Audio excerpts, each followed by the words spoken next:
My name's Len Unwin, I'm Curriculum Team Leader at the Sheffield College. Today we are going to do a white bread roll mix and show you how to roll and shape a couple of those doughs.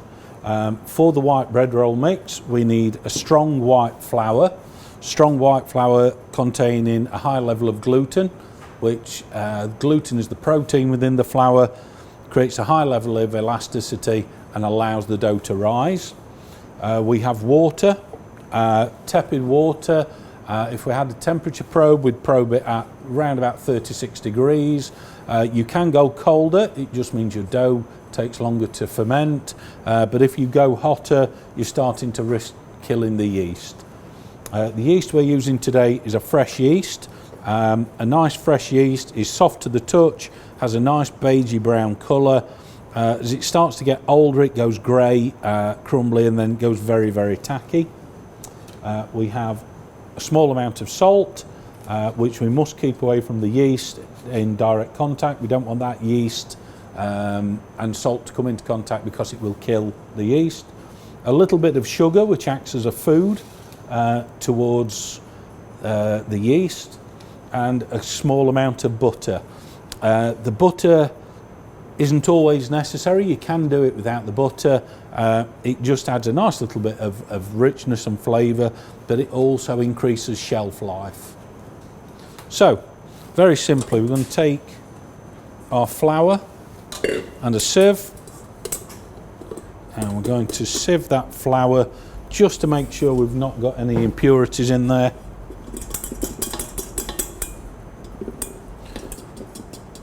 And we're also creating a little bit of air as we go along. We're going to take our salt and our sugar and work those into the flour. And what that'll do, because we've then dispersed it, it'll mean our yeast isn't going to kill. I'm going to add the butter, which I've put into small dice, just at room temperature, and I'm now going to rub that butter in. So I'm going to take my hands in there, and between thumb and finger, just push it through so it goes to a soft breadcrumb-like texture. Really get your hands under and push those thumbs away. Don't hold it on top and let it fall. Push your fingers through and keep working that butter through until you get that breadcrumb stage. If you were doing a large quantity of this, you could do it on your mixing machine, and you could use a paddle beater, a flat beater that just mixes everything nice and easy and evenly. So no lumps in there now, we've got all those in. We're going to take our water and a little bit of the yeast and bring all that together to a nice smooth liquid, and then that can go in. Now whenever we're making anything with flour, to be honest, whether that be pastry or bread dough, the amount of liquid that you add can vary depending on the conditions that your flour is kept in. Once we've got all that together, pop it on the machine, making sure it's nice and secure. Pop the hook on. On we go. Start the machine on its slowest setting and add about 3/4 of your water. And just let it work so the flour is starting to absorb that moisture. And then just look into your bowl, and if you can see that there's quite a lot of dry areas, continue to add the water slowly. You are better with the dough being slightly soft than too dry. When you come to shape the dough, if it's too dry, you won't get a nice smooth even shape. So this is going to take the remainder of the water, and I'm just going to slightly increase the speed so that dough starts coming together. It's important that you monitor at this stage how wet the dough is. Don't be tempted to add too much water too quickly. You'll find it very difficult to work with. So it's now coming together into a smooth ball. And once that smooth ball comes together, we will turn it up to a second speed for about 9 minutes to form a smooth elastic dough. So on this machine we've gone up to speed number 6, so it's now starting to come together. So our white dough now has had approximately 9 minutes kneading time, and we're just going to take that out. We'll take a look at the dough, again using our scraper clean from the dough hook, and we'll just take that dough and we're looking for a nice stretch, nice and elastic. We can just give it a little further development by pushing out and rolling back, turn around, push out, roll back, pull it over on itself. We're creating tension within that dough, we're working that gluten constantly. So again we get a nice smooth elastic dough where we're looking for a nice spring back. We'll take a little flour, lightly dust, so very lightly, you don't need lots of flour in there. On the bottom we could put that in a proving cabinet, which is a humid environment, runs, depending on how quick you want to prove, around about 25 to 30 degrees, nice and warm and humid, and that will take approximately an hour to double in size. We have one here earlier that has doubled in size. So this one has come out of the proving cabinet. You can see it's grown in size within the bowl, and we are going to use again the scraper to bring that dough, and you can see all those nice strands of developed gluten in there. So out that comes, making sure that you clean your bowl out. Don't assume everything comes out of the bowl. So again, stretch it over. You can see now the dough's had a chance to absorb, and it's nice and smooth and elastic. And take a little flour. So when you flour your work surface, instead of going from the top, which only covers a small area, dust your flour from the side. You'll use little flour because you don't want to add too much. You don't want to change the recipe. So use a little flour. We take our cutter again, and we're going to scale these rolls off at 50 grams each. Before that, we need to prepare a tray. So I have a black baking sheet here, and on that baking sheet I'll spray some release spray. I'll take a sheet of silicone paper so it sticks nice and flat, and with the small knife score down the edge. So we now have a very nicely prepared tray. Because we put that release spray on, it's going to stick and not blow about when it finally goes into an oven. We also need, for the next stage, some scales. So with the scales, I'm going to scale them at 50 grams each, and we need either a plastic bag or some cling film. So we take the dough, which we scale at 50 grams. We take our bag. We're going to give the inside of the bag a spray to stop it sticking to the dough,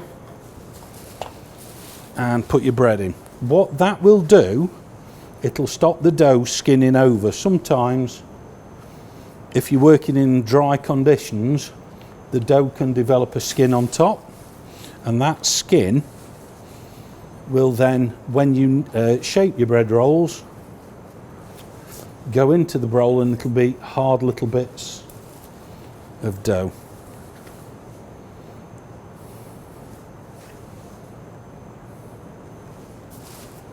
So the importance of doing this is that when we feed our customers, every customer gets the same size bread roll.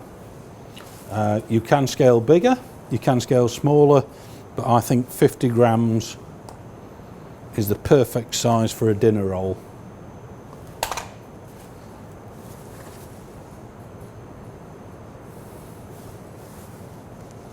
And one of the things that I will always recommend to people, buy yourself a decent set of scales, because they will last you longer in the long run.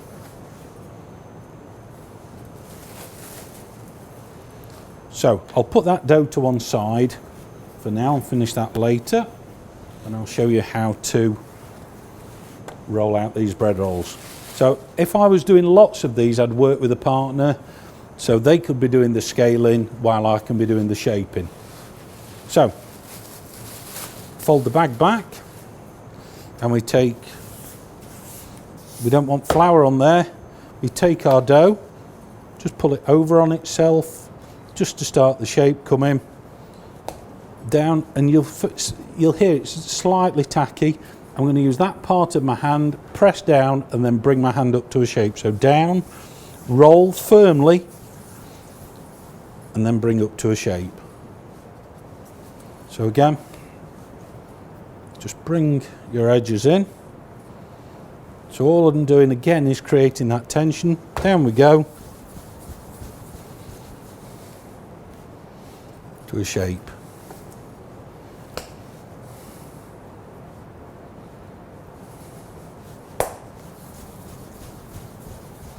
And this dough is the perfect consistency. It's just slightly tacky on the table, so it's holding together. So shape again. If you start to practice a lot, you can do 2, which obviously gives you a greater speed.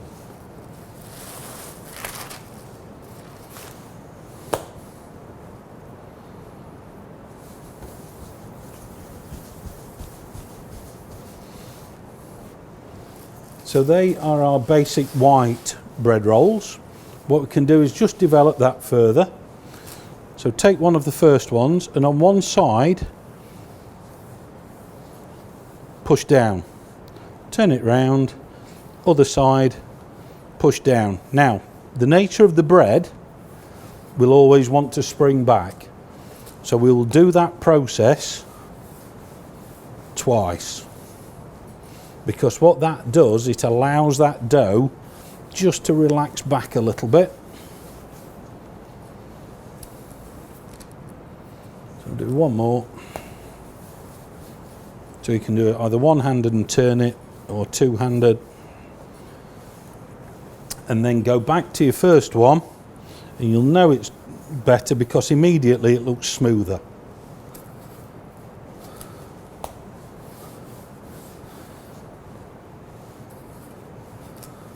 When you're putting your rolls on your tray, what you must remember is these rolls are going to probably grow and double in size.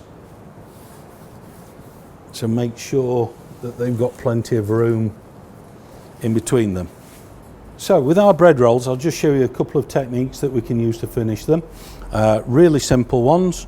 So the first one, we can just dust a little flour on each one. The second one, we can take some water and whatever toppings you require. I've got some poppy seeds here and some sesame seeds. So I'm just going to take the bread roll, hold it from underneath, just dip it in the water, dip it in the sesame, and you get a nice even coverage. If you try and sprinkle on, you'll not get an even coverage. So again, the same with the sesame. So we get a nice even roll. What we can do to put some texture in there, we can take some scissors, dust them in flour first, and just put a couple of snips in there.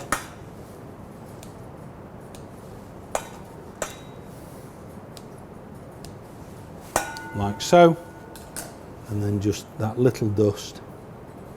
You must always dust with flour before you bake, not afterwards. Otherwise you're going to get that raw flour sensation on the palate. So now all we do with these is pull that plastic bag back over, making sure we've created a little warm, humid environment for them. Don't put it too tight, leave it quite loose, and we're going to pop that in a nice warm place and give them 30 to 40 minutes to double in size before baking. So here we have our white dough products. We made these products by using our strong flour. We then added our salt and a little bit of sugar to that. We diluted our yeast down in a little bit of water.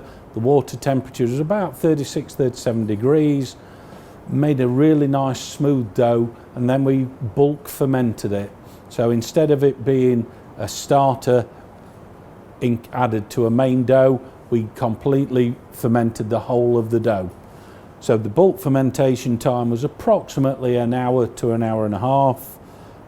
We then took that out, we then knocked it back, and I showed you a couple of different roll shapes. So we made some into a nice oval shape by creating that sphere. If you remember, pressing down on the table, bringing that hand up, and then just running the edges down. So this one here is just to show you that when we did the poppy seed, where we dip them in a little water and then dip them in the poppy seed, and then you get that nice perfectly round top to them. We also did the same with the sesame seeds, and then just tucked away in there are a couple of knot sizes, which I'll show you in a later video. And then just with the spare dough, we rolled the bread and just folded it back, kept folding it back in on itself to give it a core, and literally let it prove, snipped it, dusted it with flour, and yeah, we've just got a free-form bread roll.